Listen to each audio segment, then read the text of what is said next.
سبھی ملازموں کو کھانے پینے کے علاوہ کپڑے دیے گئے۔ سب کی بہت اچھی خاطر نوازی کی گئی۔ انشرا کو زبردستی ریحاں نے کھانا کھلایا۔ آپ بہت پیاری ہیں، بہت ہی نرم و نازک۔ رات جب آپ کو دیکھا تو مجھے کچھ شک ہوا کہ بھیا کو ان کی من پسند لڑکی مل گئی ہے، اور اب شک یقین میں بدل گیا۔ تم رات کو یہاں آئی تھی؟ انشرا نے ماتھے پہ بل ڈالے پوچھا۔ جی، آپ کے کپڑے بدلنے تھے نا؟ آپ بھیگی ہوئی تھی تو بھیا نے مجھے بلوایا تھا۔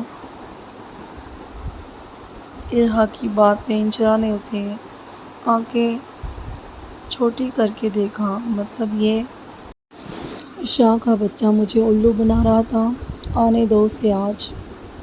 اس کی تو میں ماں بہن ایک۔ بھیا بہت محبت کرنے والے ہیں، ان کے جتنی چاہت کوئی کر ہی نہیں سکتا۔ ارحا کی بات میں انشرا اپنے خیالوں سے چمکی۔ یو آر لکی ون کہ آپ کو یارم شاہ جیسا جیون ساتھی ملا۔ ارحا نے اس کے گال پہ پیار سے ہاتھ پھیرا۔ انشرا بس مسکرا ہی سکی۔ دل تو کیا کہ وہ ارحا کو اس کے بھیا کے کرتوت بتائے کہ وہ کتنا بڑا گنڈا ہے اور کیسے زبردستی نکاح کیا، لیکن پھر وہ اس معصوم کا دل نہ دکھا سکی۔ ارحا میں اسے بلال نظر آیا تھا، وہ بھی ایسا ہی تھا معصوم۔ تم بھی بہت پیاری ہو، خوش رہو۔ انشرا نے اسے دل سے دعا دی تو ارحا اس کی بات پہ دل سے مسکرائی۔ ناول جان ہو تم ایپیسوڈ 17 بائی منتہا چوہان۔ چھوڑے مجھے، نہیں جانا آپ کے ساتھ مجھے۔ جائے اپنی بیوی کے پاس۔ میرے پاس کیا لینے آئے ہیں؟ مونس گاڑی فارم ہاؤس پہ روکتا ہانی کو زبردستی گاڑی سے نکالتے فارم ہاؤس کے اندر لے جانے لگا۔ اپنی بیوی کے پاس ہی آیا ہوں، پلٹ کے مختصر جواب دیتا وہ اسے لیے روم کی جانب بڑھا۔ مونس بس کر دیں یہ حکم چلانا، ورنہ میں انکل سے آپ کی شکایت کر دوں گی۔ ہانی نے روم میں آتے ہی غصے سے انگلی اٹھاتے وارن کیا۔ اچھا، کیا کہو گی ان سے؟ مونس نے دروازہ کو لاک کیا۔ ہانی نے دانت پیستے اسے دیکھا۔ آپ مجھے زبردستی یہاں نہیں رکھ سکتے۔ میں تمہیں جہاں چاہوں جیسے چاہوں رکھ سکتا ہوں۔ مونس اپنی شرٹ کے کفلنگز کھولتا سنجیدگی سے بولا۔ مجھے واپس جانا ہے۔ ہانی کا لہجہ روندا کیا۔ مجھے تم پہ بھروسہ نہیں۔ تم میرے بچے کو مجھ سے جدا کر دو گی؟ آج بھی اگر آنا سامنے نہ ہوتا تو تم کبھی مجھے ہنک بھی نہ لگنے دیتی۔ مونس کی بات میں ہانی نے اپنے لب کچلے۔ یہ کام میرا ہے جانے من۔ اس کے لبوں کو دانتوں سے آزاد کرواتے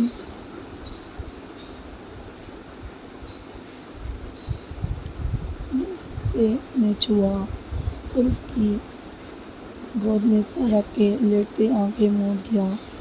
ہانی اس کی اس حرکت پہ محض حیران ہوئی۔ دونوں ہاتھوں سے اسے پرے دھکیلنا چاہا، لیکن اس کی گرفت ہانی کی کمر کے گرد مزید مضبوط ہو گئی۔ ہانی، کچھ پل یوں ہی رہنے دو، مجھے محسوس کرنے دو اس خوشی کو۔ اس کا لہجہ نم ہوا تھا، جبکہ میں بھی دھیما پن تھا۔ ہانی نے دل سے یہ سب محسوس کیا، لیکن مزاحمت کرنا بند نہ کی۔ پر جب تھک ہار گئی تو بیڈ کے ساتھ ٹیک لگا کے آنکھیں موند لی۔ آنکھوں میں آنسو بہہ نکلے۔ کاش کہ ان کی زندگی میں مہک نہ آئی ہوتی تو اس پل کو وہ کتنا دل کھول کے انجوائے کرتے، لیکن وہ مہک اس کی خوشیوں کو گرن کی طرح کھا گئی تھی۔ اس کی ہچکی پہ مونس خان چمکا تھا، ذرا سا سر پیچھے کرتا، اس کی شرٹ کو کستا تھا، اس کی بیلی پہ اپنے لب رکھ گیا۔ ہانی کے پورے جسم میں کرنٹ سا دوڑ گیا۔ یہ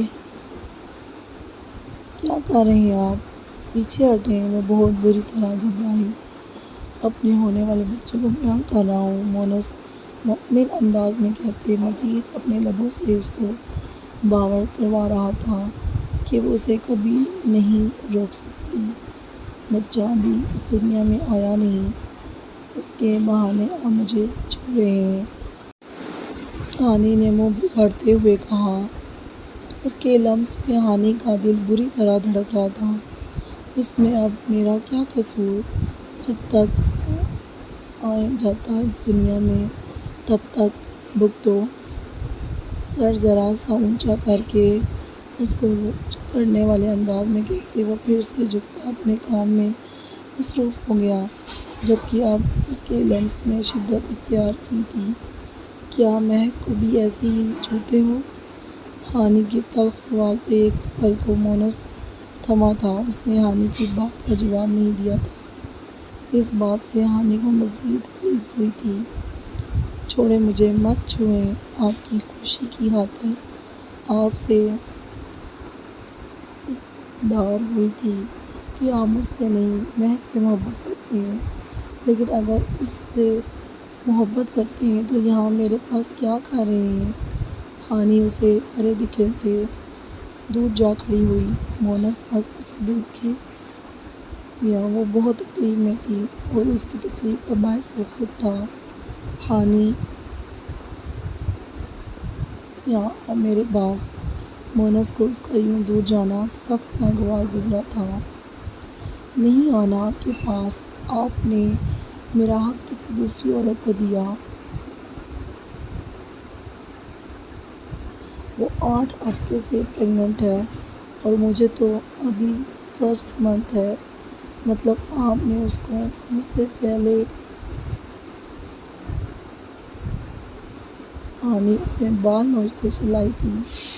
آج اس کے صبر کی انتہا ہوئی تھی۔ مونس ایک جھٹکے سے اٹھا، اس کے قریب گیا اور اسے دونوں بازوؤں سے پکڑ کے اپنے سامنے کیا۔ مونس کی آنکھیں شرربار ہوتی ہانی پہ ٹکی تھی۔ تمہارا حق کسی کو نہیں دیا۔ اتنی سی بات نہیں سمجھ سکتی تم؟ کیسی بیوی ہو تم یار؟ مونس اس بار دبا دبا چلایا۔ مجھے باتوں میں مت الجھائیں اور جھوٹ تو بالکل مت بولیے گا۔ بچے کا سن کے آپ اب کچھ بھی بولیں گے تو کیا میں یقین کر لوں گی؟ جبکہ آج اپنی آنکھوں سے دیکھا آپ اس کے ساتھ ہاسپٹل میں۔ ہانی اس وقت سے جلتے توے پہ بیٹھی تھی۔ وہ چاہ کے بھی بھول نہیں پا رہی تھی۔ ادھر دیکھو میری طرف ہانی پلیز۔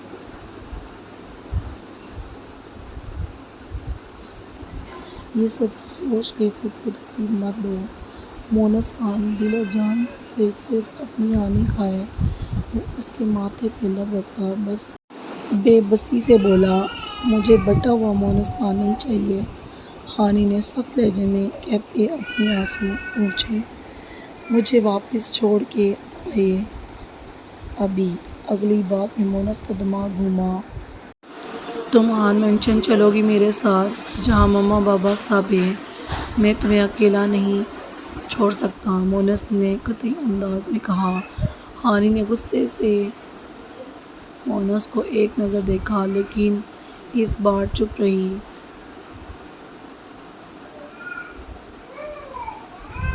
وہ یہاں سے نکلنا چاہتی تھی۔ اس کے بعد آفتاب شیر خان خود مونس کو سیدھا کر دیتے۔ ایسے کیا گھور رہی ہو؟ مجھے سیدھا کرنے والا آج تک کوئی پیدا بھی نہیں ہوا، اور اس بھول میں مت رہنا مونس تمہیں خود سے الگ ہونے دے گا یا خود سے دور جانے دے گا، ایک پل کے لیے بھی نہیں۔ مونس نے اس کی سوچ کا جواب دیا تھا۔ تم سب مرد ایک جیسے ہوتے ہو، بس اولاد کی فکر۔ اس اولاد کا سن کے مجھے گھر واپس لے کے جانا چاہتے ہیں، جبکہ کیا؟ مونس کا لہجہ غصے میں بدلا۔ ہانی تھوڑا سہم گئی۔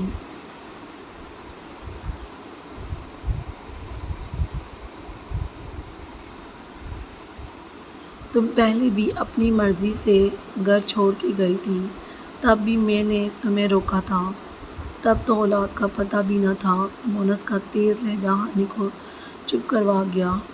تب زور زبردستی نہیں کی، لیکن اب کر رہے ہیں۔ ہانی نے بھی مڑ کے برجستہ جواب دیا۔ مونس نے دست پہ ہاتھ رکھ کے ایک نظر اپنی بیوی کو دیکھا۔ اسے سمجھ نہ آیا کہ وہ کیسے اس عورت ذات کو سمجھے۔ اب ایسے کیا گھور رہے ہیں؟ نہیں ہے نا جواب؟ ہانی نے منہ بنا کے پوچھا۔ جی سمجھ نہیں آ رہا۔ تم غصہ کیوں ہو؟ اس وقت زور زبردستی نہیں کی اس لیے، یا اب زور زبردستی کر رہا ہوں اس لیے؟ مونس کی بات پہ ہانی کے آنسو بہہ نکلے۔ وہ اتنا انجان کیوں بن رہا تھا؟ ہانی کا جی چاہا وہیں سے کہیں دور بھاگ جائے۔ منہ پہ ہاتھ رکھ کے وہ سسک کے رو دی۔ مونس اس کو یوں روتا دیکھ گہرا سانس بھر کے رہ گیا۔ آگے بڑھ کے اسے اپنے سینے سے لگایا۔ وہ اسے جھٹک دی، لیکن مونس نے گرفت مضبوط کر لی اور اسے سختی سے اپنے سینے میں بھینچا۔ ناول جانو تم، ایپیسوڈ 17 بائی منتہا چوہان۔ ہٹاؤ یہ سب! ہو کیا رہا ہے یہ؟ کیسے قبضہ کر سکتے ہو تم لوگ اس زمین پہ؟ یہ زمین آفتاب شیرخان کی ہے، کسی عام انسان کی نہیں۔ ہٹاؤ یہ سب! آفتاب شیرخان کی گرجدار آواز پہ وہ سب رک گئے تھے جو کافی دیر سے بحث و مباحثے میں مصروف تھے۔ سر یہ نہیں ہٹ رہے پیچھے، انہیں اب دوسری زبان میں سمجھانا پڑے گا۔ علی بشیر کی بات پہ آفتاب نے ماتھے پہ بل ڈالے، اپنا چشمہ اتارا۔ اس زمین پہ ہمارا قبضہ ہے، اس لیے یہ سلطان کی زمین ہے۔ آپ لوگ ہٹ جائیں یہاں سے تو زیادہ بہتر ہے، ایک آدمی مقابل سے بولا تو آفتاب شیرخان اپنا غصہ ضبط کرتا اس کے مقابل آیا۔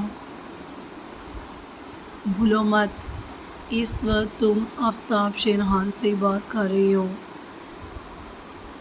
تم تو کیا کتنے ہی سلطان آ جائیں، آفتاب شیرخان کو ہرا نہیں سکتے، لیکن ایک خان کو دوسرا خان ہرا سکتا ہے۔ آفتاب کی بات ابھی مکمل ہی ہوئی تھی کہ اسے دوسری طرف سے یہ الفاظ سننے کو ملے۔ کہنے والا کون تھا؟ آفتاب خان سمیت سب کی نظریں اس جانب اٹھی تھی۔ اپنے سامنے کھڑے اپنے داماد کو دیکھ آفتاب شیرخان کا دماغ گھوما تھا۔ کیا ہوا؟ مجھے دیکھ کے آپ چپ کیوں ہو گئے؟ ذیشان نے ان کی جانب پیش قدمی کی، جبکہ آفتاب نے اسے ایک سخت گوری سے نوازتے روح پھیرا تھا۔ انکل بہتر ہوگا اس زمین سے اپنے بندوں کو ہٹوا لیں، ورنہ ذیشان کی دھمکی پہ آفتاب نے اسے ماتھے پہ بل ڈالے دیکھا۔ تم مجھے دھمکی دے رہے ہو؟ آفتاب شیرخان کو؟ آفتاب اس کے بالکل سامنے آن کھڑا ہوا۔ دھمکی نہیں دے رہا ہوں، یہ زمین آپ سے لے کے اعلان کو دوں گا۔ ذیشان ارسل بھی چند قدم کا فاصلہ مٹاتا بالکل آنکھوں میں آنکھیں ڈالے کھڑا ہوا تھا۔ کچھ پل کو خاموشی چھا گئی۔ دونوں ہی ایک دوسرے کو ہمیشہ سے ٹکر دیتے آئے تھے۔ آفتاب کو سمجھ نہیں آ رہا تھا کہ آخر ایسا ہوا کیا کہ ذیشان ارسل پھر سے بدل گیا تھا، ویسے جیسا پہلے تھا، ورنہ ذیشان معافی مانگنے کے بعد دوبارہ ایسا کیسے کر سکتا ہے؟ بہت پچھتاؤ گے تم، آفتاب شیرخان کہتے چشمہ پہنتے واپس مڑا۔ اس کے آدمی بھی پیچھے ہٹ گئے تھے۔ ذیشان ارسل کی ایک پل کو نظریں جھکی تھی اور اگلے پل وہ بھی واپس پلٹ گیا تھا۔ ناول جانو تم ایپیسوڈ 17 بائی منتہا چوہان۔ یارم شاہ سب کام نپٹا کے روم میں آیا تو انشرا کو گہری سوچ میں ڈوبا دیکھا۔ دروازے کو دھاڑ سے بند کیا تو انشرا یکدم چونکتے ہوئے اپنی جگہ سے اچھلی۔ یارم شاہ کو غصے سے اپنی طرف دیکھتا پا کے وہ نظریں پھیر گئی۔ تمہیں پتہ ہے تم نے کیا تماشا کیا ہے بھائی؟ یارم غصے سے آگ بگولا ہو رہا تھا۔ کیا حق مہر ہی مانگا نا، کوئی بنگلہ جائیداد تو نہیں مانگی؟ انشرا نے منہ بنا کے کہا۔ اگر تمہارا ایسا ارادہ تھا تو تمہیں مجھے پہلے بتانا چاہیے تھا۔ یارم شاہ مٹھیاں بھینچے بولا، مجھے کیا پتا تھا؟ اتنا بڑا بزنس مین، امیر گنڈا۔ یکدم زبان کو دانتوں تلے دباتے خود کو مزید کچھ کہنے سے روکا۔ میرا مطلب اب اتنا امیر شخص ہو کے حق مہر صرف 2 لاکھ، یہ کچھ بات جمی نہیں۔ اور ویسے بھی کون سا تم نے مجھ سے پہلے پوچھا تھا کتنا حق مہر چاہیے، ورنہ میں بتا دیتی، انشرا نے مارنے والے انداز میں کہا۔ یارم اس کا انداز دیکھتا ہچکا رہا تھا۔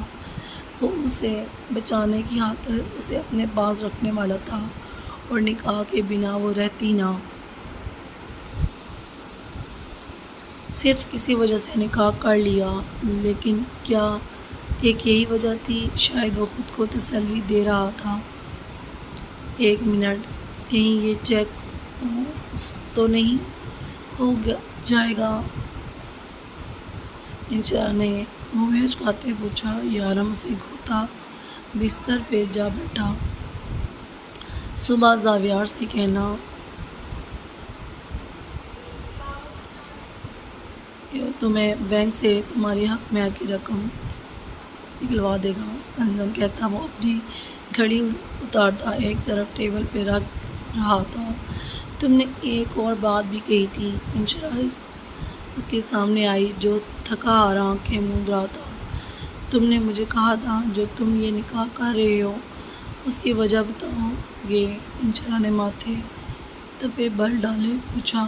یارم دونوں ہاتھوں کو پیچھے ٹکاتا اس پہ وزن ڈالے اپنے سامنے دلہن کے روپ میں کھڑی اس خوبصورت لڑکی کو دیکھ رہا تھا جس کا خوبصورتی کا وہ سادگی میں بھی دیوانہ تھا، اور آج تو اس نے خود کو سجا رکھا تھا 16 سنگار کیے۔ وہ ایک پل کو یارم کی ہارٹ بیٹ مس کر گئی۔ اس کے دیکھنے کا انداز بدلا تو انشرا کی چھٹی حس نے اسے فوراً خبردار کیا۔ ایسے کیا دیکھ رہے ہو؟ جو پوچھا وہ بتاؤ۔ اچانک سے انشرا کو ٹھنڈے پسینے آنے لگے۔ یہاں پاس آؤ پھر بتاتا ہوں۔ یارم نے آنکھوں سے اشارہ کرتے اپنے پاس بلایا۔ کیوں پاس کیوں؟ یہیں سے بتاؤ۔ انشرا تڑپ کے بولی، جو مزہ پاس میں ہے وہ دوری میں کہاں؟ یارم اوپر ہو کے اٹھ کے بیٹھا۔ اس سے پہلے کہ انشرا پیچھے ہٹتی، یارم نے اسے کھینچ کے اپنی گود میں بٹھایا۔ وہ بری طرح ہڑبڑا گئی جبکہ یارم نے اس کی کمر کے گرد اپنی گرفت مضبوط کر لی۔ کیا کر رہے ہو؟ چھوڑو مجھے بے شرم انسان۔ انشرا جھٹپٹاتے ہوئے خود کو چھڑا رہی تھی۔ میرا ارادہ تو کچھ بھی کرنے کا نہیں تھا واقعی، لیکن تمہارا حق مہر مانگا مجھے سوچ میں ڈال گیا۔ اگر حق مہر ادا کر رہا ہوں تو اپنا حق بھی تو وصول لوں۔ اس کی شربتی آنکھوں میں آنکھیں ڈالے وہ خمار بھرے لہجے میں بولا۔ اس کی بات سنتے انشرا کی ریڑھ کی ہڈی میں سنسنی سی دوڑ گئی۔ اس سے پہلے کہ وہ آگے کیا ہوگا جاننے کے لیے نیکسٹ ایپیسوڈ لازمی ریڈ کیجیے گا. میرے چینل کو لازمی سبسکرائب کیجیے گا. اپنی دعاؤں میں مجھے اور میری دوست کو یاد رکھیے گا. اپنا بہت بہت خیال رکھیے گا. اللہ حافظ.